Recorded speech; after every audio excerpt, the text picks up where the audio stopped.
Thank you all for coming out to the farm. It is great to be back on the farm, to be quite honest with you, for this Hoosier. And it's great to be here with some incredible people. Will you join me in thanking Congressman David Rouser? He is an incredible conservative voice and has been an ally for this administration every day. And also, I'm honored to be here. The next Superintendent of Public Instruction for North Carolina, Catherine Truitt, is with us.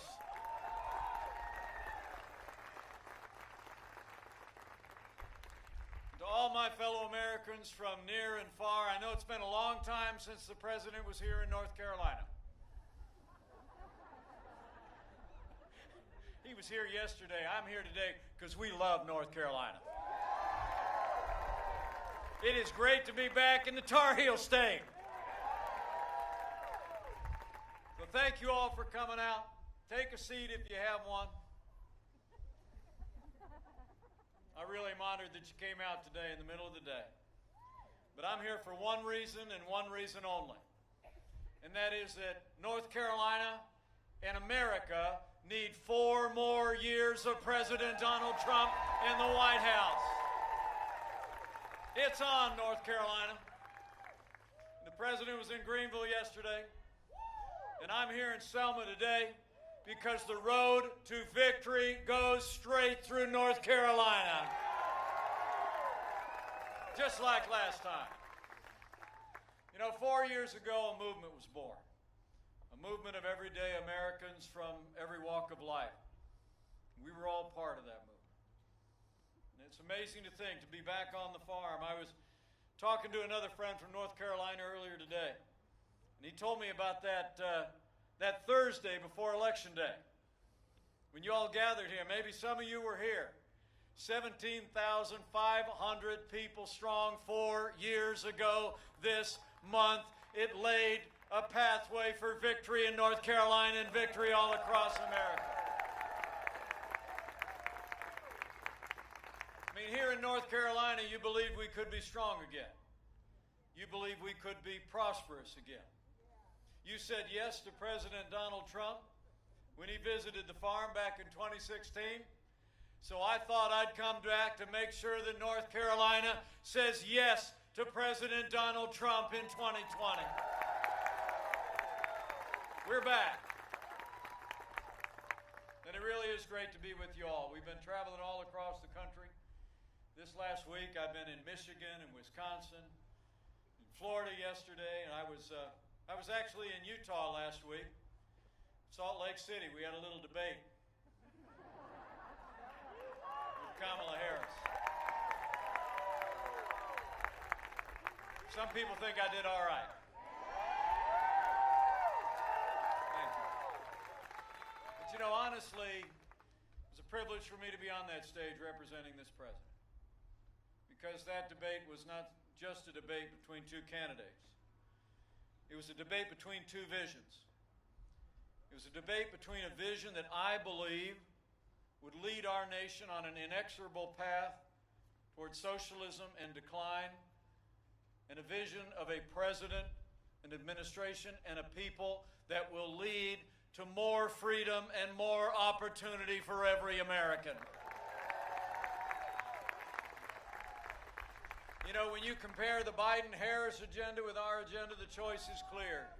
If you cherish faith and freedom and law and order and life, in 18 days we need to re-elect President Donald Trump for 4 more years.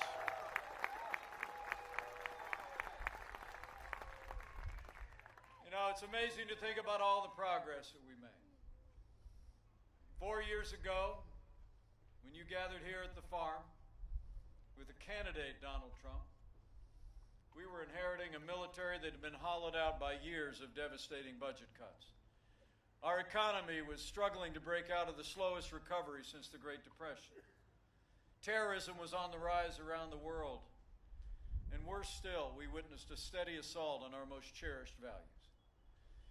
But in our first 3 years, all that changed. We provided for the common defense. We cut taxes. We rolled back regulation, unleashed American energy, supported law enforcement, life and liberty, and the Constitution of the United States of America. And I have to tell you, standing here about an hour away from one of the largest and most important military bases in the world, the home of the Airborne and Special Operations Forces, North Carolina should be proud every day of the men and women of Fort Bragg.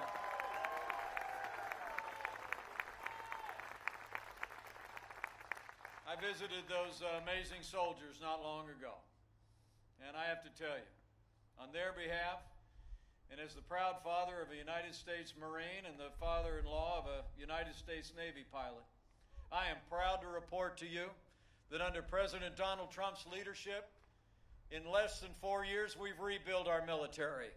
We've restored the arsenal of democracy, and we are finally giving our soldiers, sailors, airmen, Marines, Coast Guard, and Space Force the resources and support that they need to defend this nation. President Donald Trump has actually signed the largest increase in our national defense since the days of Ronald Reagan. That includes 300 new tanks. And we passed the largest military pay raise for our men and women in uniform in more than 10 years. And with that renewed American strength, we've taken the fight to radical Islamic terrorists on our terms, on their soil. In fact, last year, America's Special Forces captured the last inch of territory of the ISIS caliphate, and they took down their leader without one American casualty. Abu Bakr Baghdadi is gone. You know, that mission was named Operation Kayla Mueller. Named after an incredible young woman whose parents I was with just last week when I was in Salt Lake City. When Joe Biden was Vice President of the United States, our military came to the White House, said they knew where Kayla Mueller was being held by Baghdadi. She was held for 18 months and dealt with inexplicable terrors and abuse. But history records when they came to the White House under the Obama-Biden administration, our military had a plan to go in, but they delayed fully for a month. And by the time our special forces went in, they arrived on the scene, and all the evidence suggested that Kayla Mueller had been moved 2 days before. She's about the age of my 2 daughters right now, and I can't even imagine the losses that family experienced. And they said, they truly believed if President Donald Trump had been president, things would be different. And Kayla Mueller would still be here.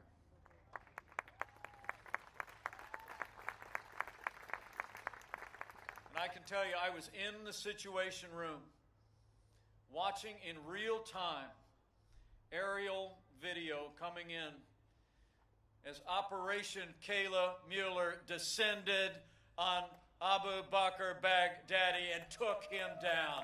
Justice served. President Donald Trump will never hesitate to use the power of the American military to protect the American people. So we've rebuilt our military. We've stood up to our enemies. And under President Trump's leadership, we revived this economy. We jump-started an economy that literally was going through the slowest recovery since the Great Depression. And when Joe Biden was vice president, they tried to tax and spend and regulate America back into a growing economy. President Trump, in our first 3 years, we cut taxes across the board. We rolled back more federal red tape than any administration in American history. We unleashed American energy, fought for free and fair trade, and businesses large and small created more than 7 million good-paying jobs, including 240,000 jobs right here in the Tar Heel State.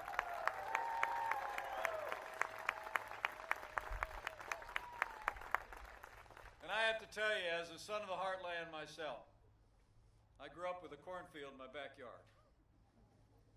I couldn't be more proud standing in this beautiful North Carolina farmland to serve alongside a president who has always fought for family, farmers, and ranchers every single day.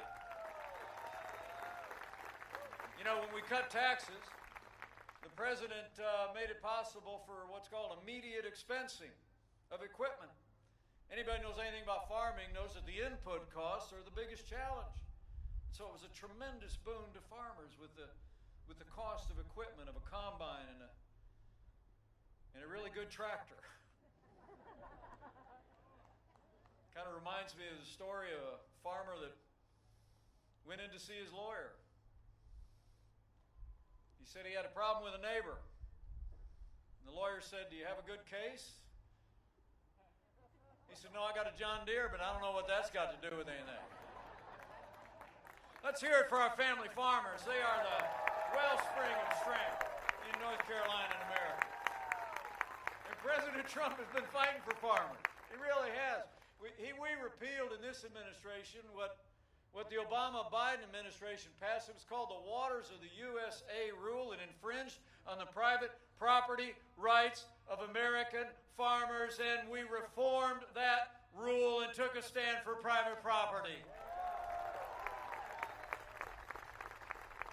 And thanks to the president's leadership, when we passed that tax cut bill, we repealed the inheritance tax for nearly every family farmer in America. Death is no longer a taxable event. That's how you keep the family farm in the family in North Carolina. So we've stood for our security. We've stood for prosperity in the city and on the farm. And every single day, President Donald Trump has stood strong for the rule of law. As I stand here today, I'm proud to report we've seen more than 230 conservative men and women confirmed to our federal courts at every level. And they are all jurists who will uphold the God-given liberties enshrined in our Constitution, like the freedom of religion, the freedom of speech, and the Second Amendment right to keep and bear arms. It's incredible. And let me tell you, that level of success, literally transforming our judiciary in 3.5 short years, would not have been possible without the strong and consistent support of Senator Tom Tillis. So North Carolina, right after you get done re-electing President Donald Trump for 4 more years, we need you to send Senator Tom Tillis back to the United States Senate for 6 more years.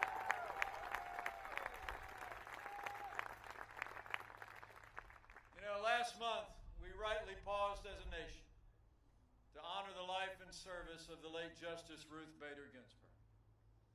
But when the memorials were over, President Trump fulfilled his constitutional duty, and he nominated a brilliant, principled, conservative woman who loves the Constitution to the Supreme Court of the United States, Judge Amy Coney Barrett.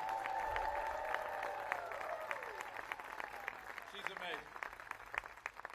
I'm a little partial to Judge Amy Coney Barrett. You know, she is from Indiana. But she's amazing. The President and I couldn't be more proud of her. It's one of the reasons why we continue to call on Democrats to give Judge Barrett a respectful and dignified confirmation. But we had reason to be concerned, you know, based on what we've seen from the Democrats. You know, all of you may remember when Judge Amy Coney Barrett was being confirmed for the Court of Appeals just a couple short years ago. The Democrat ranking member of the Judiciary Committee actually said she was concerned about Judge Barrett's Catholic faith. She said, quote, "The dogma lives loudly within you." And Hollywood elites started off this time just the same, criticizing her faith and her convictions. Well, I got news for the Democrats and their friends in Hollywood. That dogma lives loudly in me. That dogma lives loudly in you. And that dogma and the right to live, to work, to worship according to the dictates of your faith lives loudly in the Constitution of the United States of America.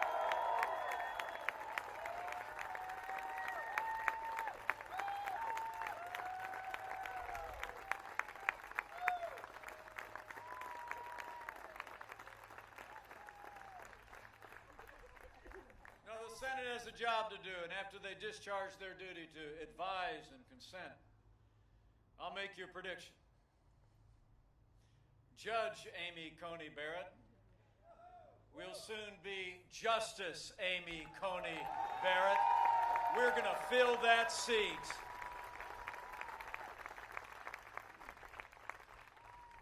You know, while we're talking about the Supreme Court, yeah, we're going to fill that seat, I promise. Get ready. While we're talking about the Supreme Court, you all in North Carolina deserve to know. After 150 years, with 9 judges on the Supreme Court of the United States, leading Democrats in Washington are talking about packing the court.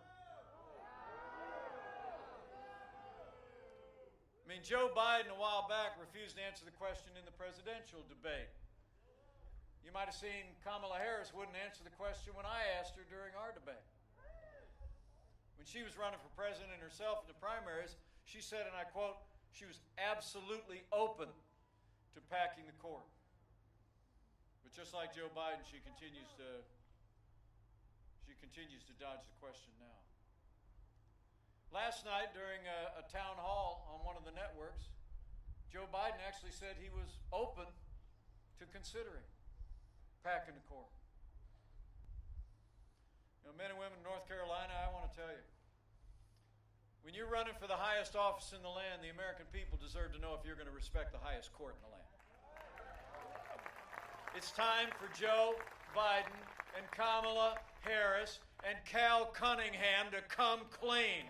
Give the American people a straight answer. You know, the truth of the matter is we all know why they're not answering the question.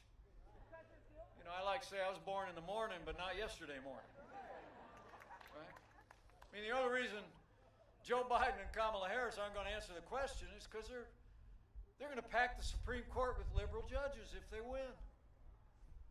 But make no mistake about it, adding seats to the Supreme Court of the United States and filling them with liberal activist judges would be the biggest power grab in American history. And we are not going to let it happen because we're going to re-elect a Republican majority in the United States Senate, and we're going to re-elect President Donald Trump for 4 more years.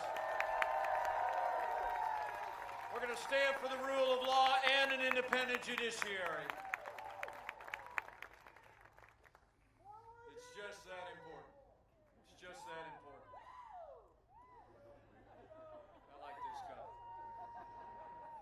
So we stood for the rule of law, appointed conservatives to our courts. We stood for an independent judiciary. And President Donald Trump has stood every single day with the men and women who serve on the thin blue line of law enforcement, and we always will.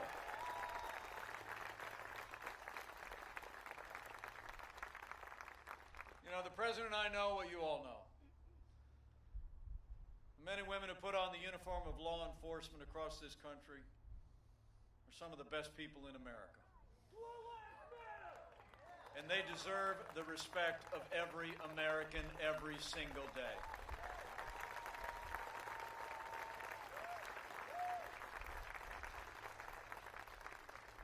You know, my uncle was a police officer for 25 years in Chicago, Illinois. When I was growing up in that small town in southern Indiana, we used to drive up Chicago on the holidays. I'll never forget the days when me and my 3 brothers, as little boys, would be standing in my grandparents' living room when my uncle would come out of his bedroom with that uniform on, with that sidearm strapped on. We just look up at him in awe. All of my heroes wear uniforms.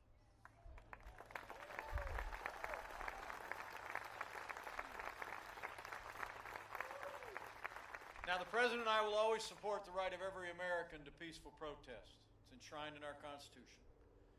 But rioting and looting is not peaceful protest.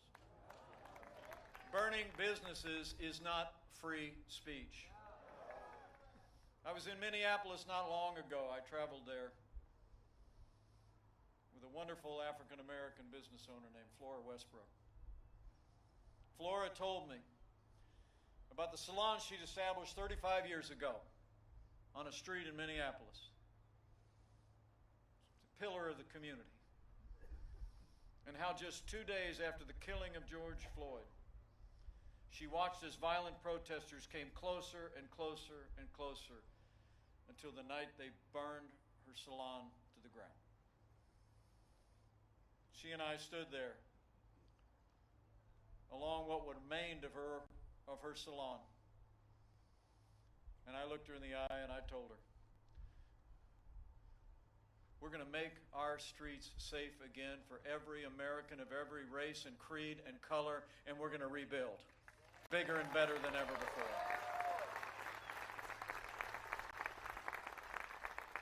You know, for months, all Joe Biden talked about was peaceful protesters. Remember, all summer long, that's all we heard.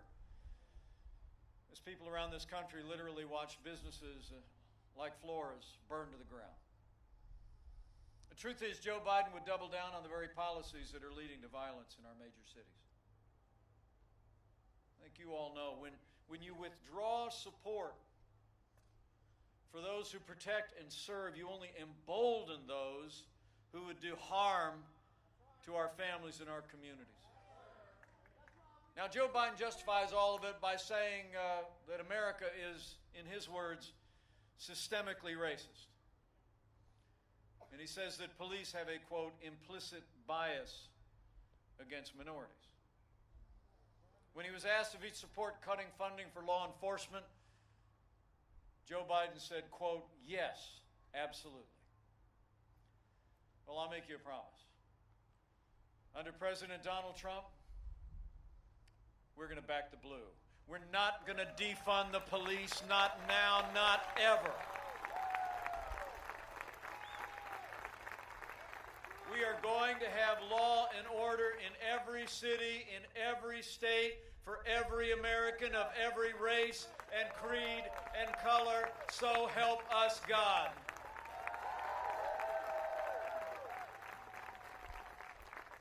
And I think you all in Selma know what every American knows in their heart. We don't have to choose between supporting law enforcement and supporting the African American families and minorities that live in our major cities. The truth is, our administration has been supporting law enforcement, some 4,000 new police officers on the streets. We launched Operation Legend as we saw violence rise in our major cities. But I also couldn't be more proud to be vice president to a president that saw the lowest unemployment ever recorded for African Americans. We saw the record investment in historically black colleges and universities, so well represented here in North Carolina. We passed opportunity zones that have created investment, and we've supported school choice so that any American of any race or income can choose where their children go to school. We've supported law enforcement, supported our African American communities, and we're going to do both for the next 4 years.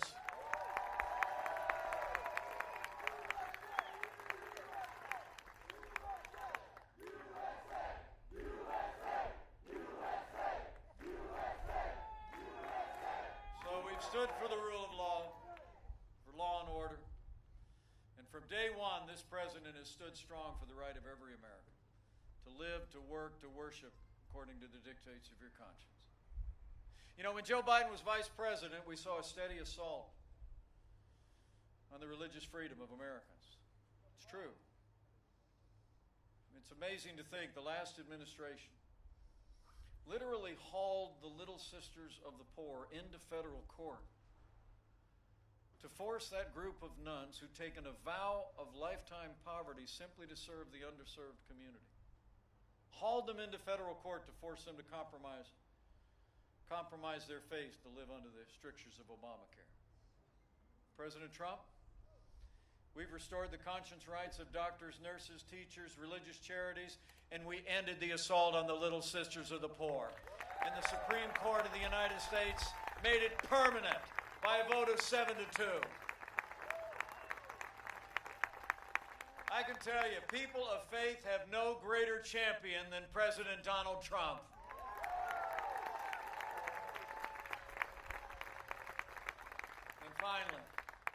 And finally, where Joe Biden and Kamala Harris support taxpayer funding of abortion all the way up to the moment of birth, they're calling for historic increases in the largest abortion provider in America and want to fund and promote abortion around the world.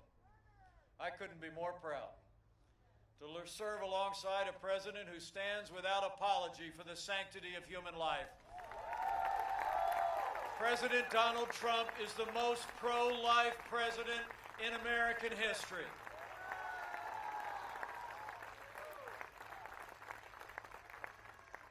So we rebuilt our military. We revived our economy. We stood for law and order, liberties, and life. We did it all in the first 3 years. And let me say, none of that would have been possible without the strong and consistent support of North Carolina's delegation to Congress. That's why when you re-elect President Donald Trump, we need North Carolina to send Congressman David Rouser, Congressman Richard Hudson, and Madison Cawthorn, and all the Republicans in the House back to a new Republican majority and retire Nancy Pelosi once and for all.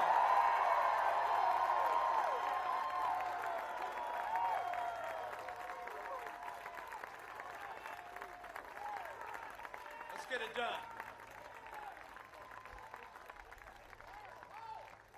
I mean, it's amazing. Humbling for me to have been a part of it. And you look at what we were able to accomplish with Republican majorities in the House and the Senate in those first 2 years. Under this president's leadership in our first 3 years, only one way you can describe it. We made America great again. It's true. And then the coronavirus struck from China.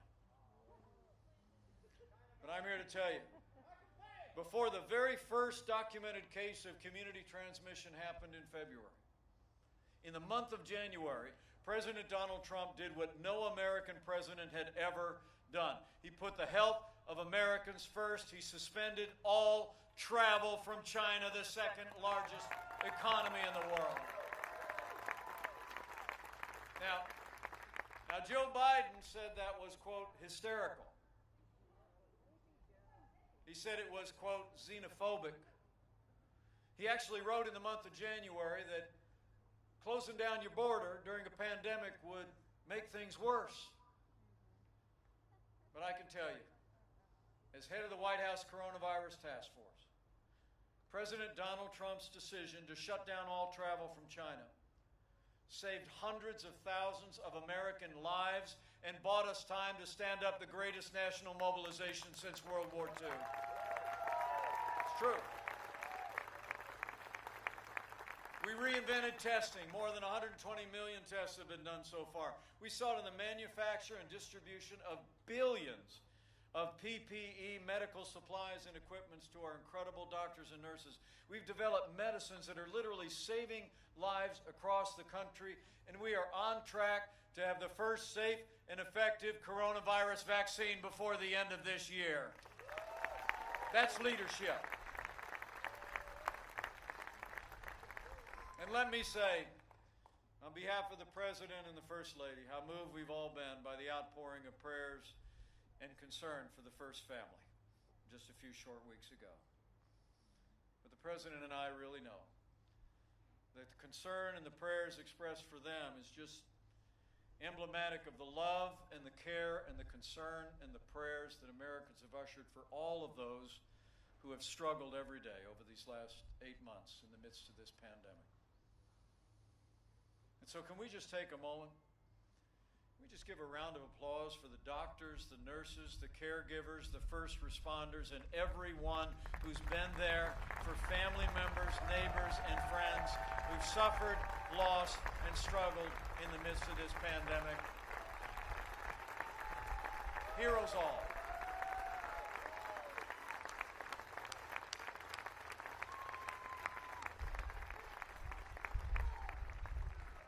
I promise you we're going to keep leaning into this every day.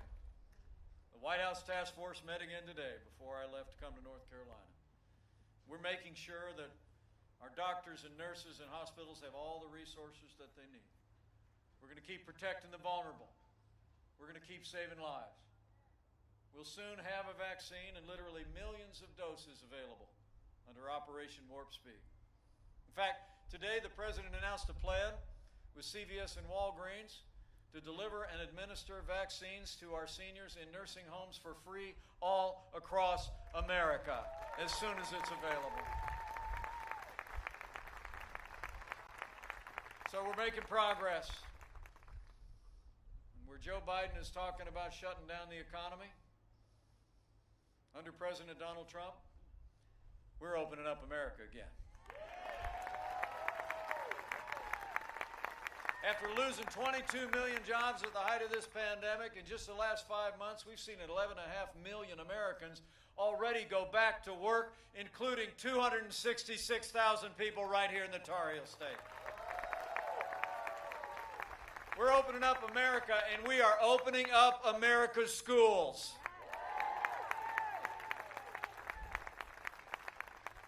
I'm proud to report to you that school teacher I've been married to for 35 years is already back in the classroom, teaching art at a little Christian school. And we just authorized the distribution of over 100 million rapid tests, 15-minute tests, and we're shipping them out to school nurses and administrators all across America so we can get our kids back in the classroom and keep them back in the classroom safely where they belong. It's not just been about what's happening in the classroom. We're back on the gridiron. The ACC has been back for nearly a month. Tar Heel football is back. Wolfpack football is back. Pirates football is back. And in a week, I heard the Tar Heels and the Wolfpack are going to be facing off at Kenan Stadium. How much do you love football in the fall in North Carolina? I don't care who you're for. So we've gone through a time of testing. It's been a challenging year. But in 18 days, we're coming to a time for choosing. That's what brings me here today. It's what brought the president to these grounds 4 years ago, right about this time. The truth of the matter is, for as dramatic as the choice was in 2016, I would tell you, I think the choice in this election has never been clearer. The stakes have never been higher. It's amazing to think in the middle of a global pandemic, Joe Biden wants to raise taxes by $4 trillion. Right at the time that we're looking to businesses to open their doors to put Americans back to work, they want to crush American businesses with higher taxes. And Joe Biden actually said that he was going to repeal all the Trump tax cuts on day one. That would actually mean the average American family of four would see their taxes go up by about $2,000. Well, men and women, in the midst of an American comeback that's putting more Americans back to work every day, the last thing we need to do is to have Joe Biden raising taxes on every American and every American business. President Trump not only cut taxes before, we're going to keep cutting taxes for middle-class Americans for 4 more years.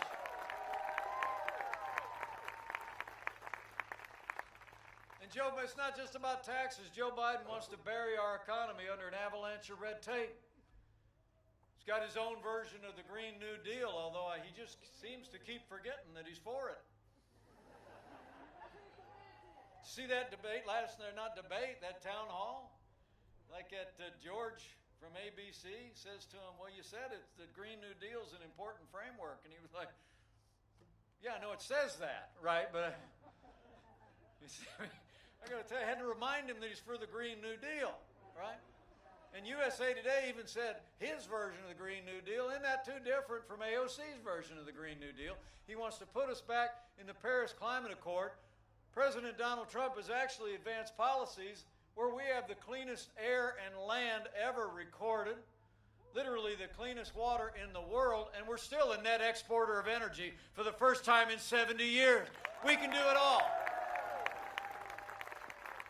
We can protect our environment and be energy independent. That's the leadership of President Donald Trump. And the president was talking today about seniors. Seems like every time an election gets a little closer, Democrats start talking about what Republicans are going to do. And I'm here to tell you, as the president said today down in Fort Myers, President Donald Trump has protected Social Security and Medicare every single day, and we're going to protect it every day for 4 more years.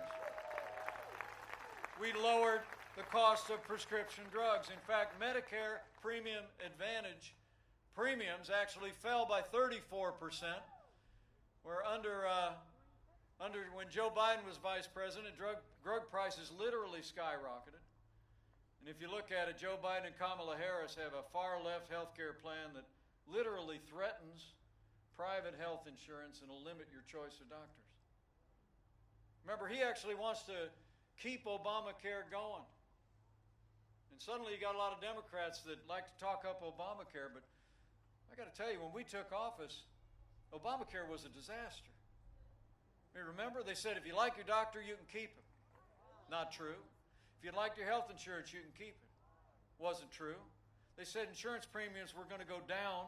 Well, insurance premiums had doubled by the time we took office. And Joe Biden wants to take us down the pathway to socialized medicine. He's got a public option in his Obamacare. And Bernie Sanders was even bragging not long ago that he's going to be the one writing health care reform if they win the Senate and they win the White House. Well, I'm going to tell you something.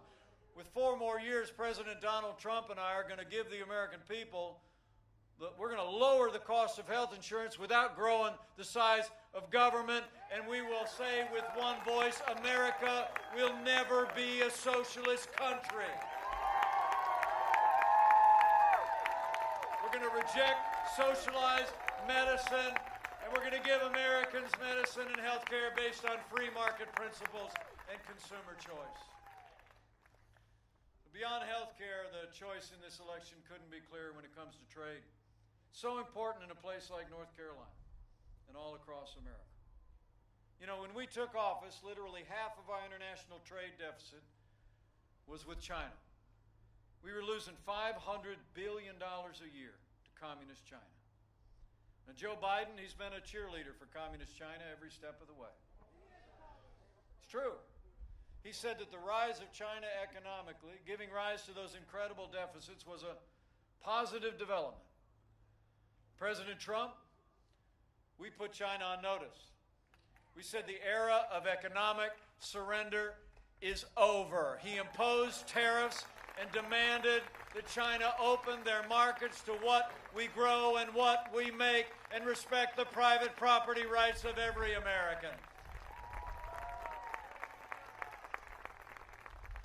And when it comes to our neighbors to the north and the south, I don't know about you here in North Carolina, but we're in the Hoosier State.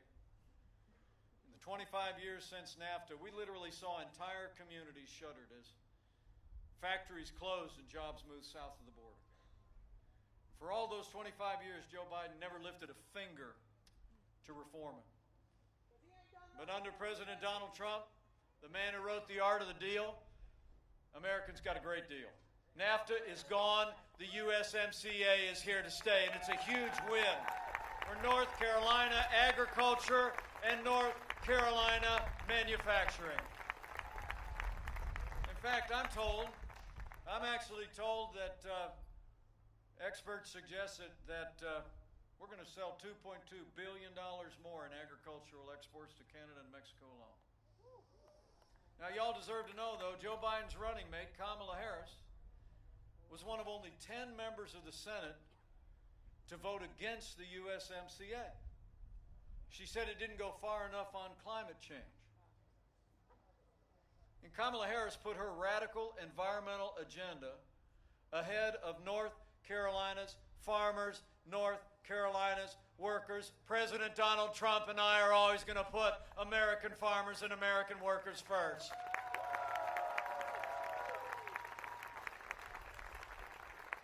So when you look at the choice, one thing is clear. Joe Biden would be nothing more than a Trojan horse for the radical left. Now, Joe Biden says that democracy is on the ballot. And I think our economic recovery is on the ballot.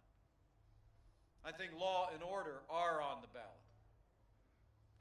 But I also think there are things much more foundational to our country that are on the ballot as well. You know, in this election, I think it's not going to be just whether America ends up more Republican or more Democrat, more conservative or more liberal, more red or more blue. I think the choice in this election is whether America remains America.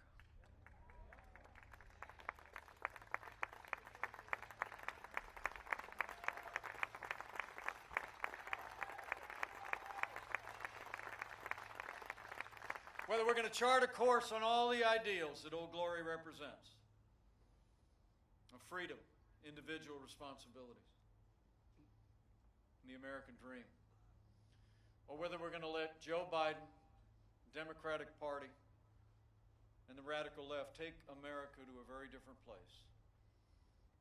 Less freedom, less opportunity, and a future of American decline. So let me say, for our freedom, for all the ideals that have always made America great, we need to decide right here and right now that Joe Biden will never be president of the United States of America. We're going to re-elect President Donald Trump for 4 more years.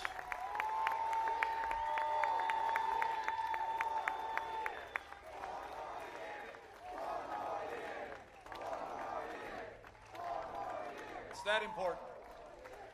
It's that important. It's about freedom.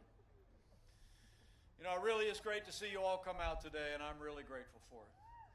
I'm going to be on the road every day between now and when the polls close, but being here at the farm with all of you is a real privilege. And let me also say, it's the greatest privilege of my life to serve as your vice president. I want to thank you for the honor. I really do.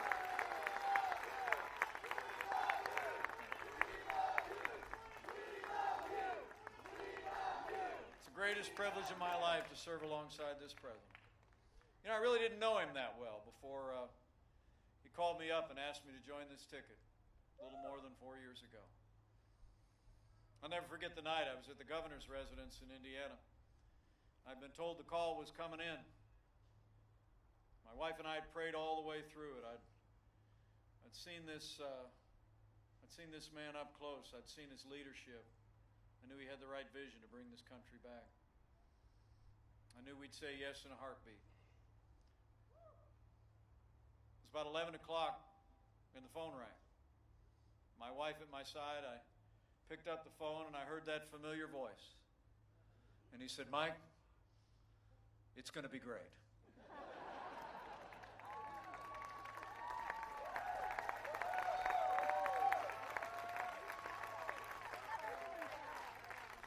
And then he said, "But we're going to have to work. We're going to have to go out. You go north, I'll go south. You go east, I'll go west." He said, "We're going to turn this country around. We got to go out and earn it. We got to go out and tell the story." And after about 5 minutes, he took a breath and I said, "Well, if there's a question in there, the answer is yes." And you know what? He was right. We made America great again in 3 short years, and with 4 more years, we're going to make America even greater still.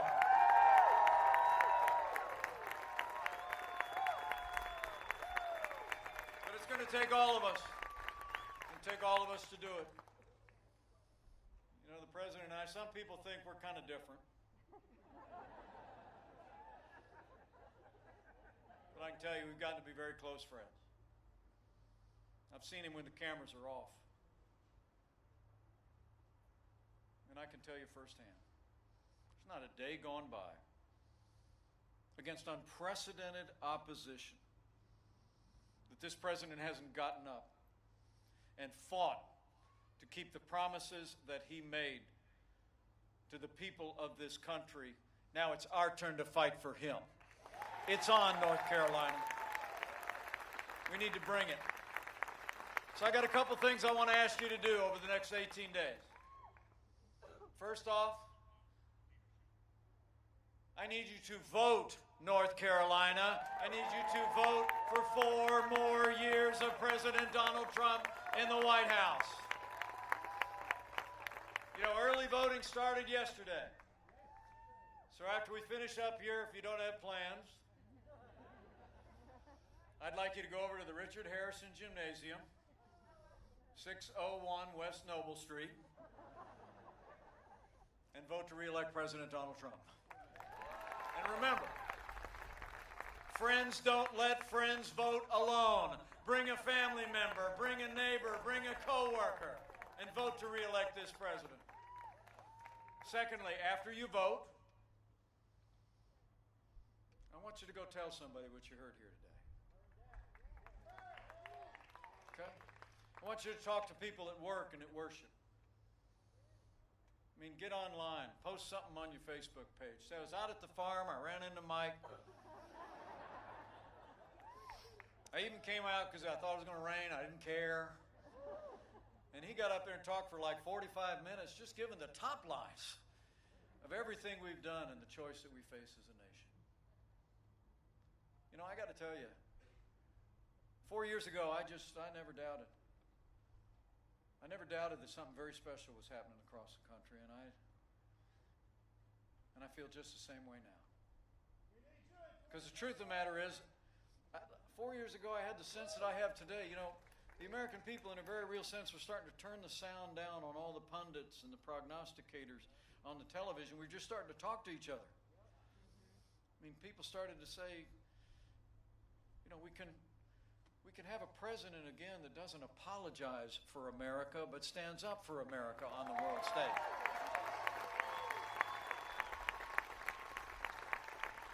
We can have an economy that works for everybody and opens the American dream to every American again. We can have a government that respects our values and our freedoms and our highest ideals. We were talking to each other. So that's what I need you to do. I need you to go out and leave here today. Have a real burden on your heart every day to talk to somebody. Because you're going to make the difference in 2020 just like you did in 2016. And finally, I'd encourage you to have faith.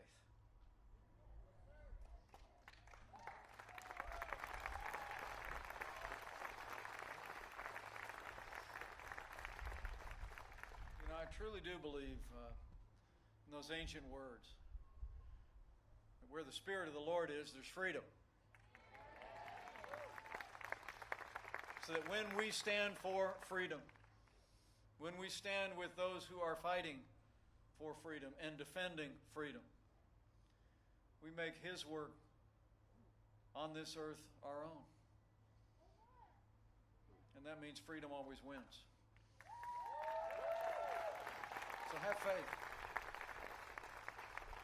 You know, standing here on the farm, I can't help but think of how many times in that old book my wife and I try and open every morning and reflect on. How many times the Nazarene told us to consider the farmer. Consider the farmer who patiently waits for the land to yield its valuable crop. Waiting for the rain in the fall and the spring. Be patient to have courage. So I just want to encourage each and every one of you. As you vote with a friend, as you reach out and talk to your neighbors and friends every day over the next 18 days, continue to have courage and have faith that He who has seen this nation through much more challenging times than we could possibly imagine is still with us today. That we must not grow weary in doing good. For in due season, we'll reap a harvest. Because God isn't done with America yet. So pray for America. Pray for all the American people. It'll make a difference. And I'm absolutely convinced if all of us do all that we need to do between now and Election Day, to vote, to spread the word, and to pray, we're going to see another great victory all across North Carolina and all across America. We're going to make North Carolina and America safer than ever before. We're going to make North Carolina and America more prosperous than ever before. And with Congressman David Rouser, Richard Hudson, Madison Cawthorn, and all their colleagues in a new Republican majority in the House of Representatives, with Senator Tom Tillis in a renewed Republican majority in the United States Senate, with President Donald Trump in the White House for 4 more years, and with God's help, we will make America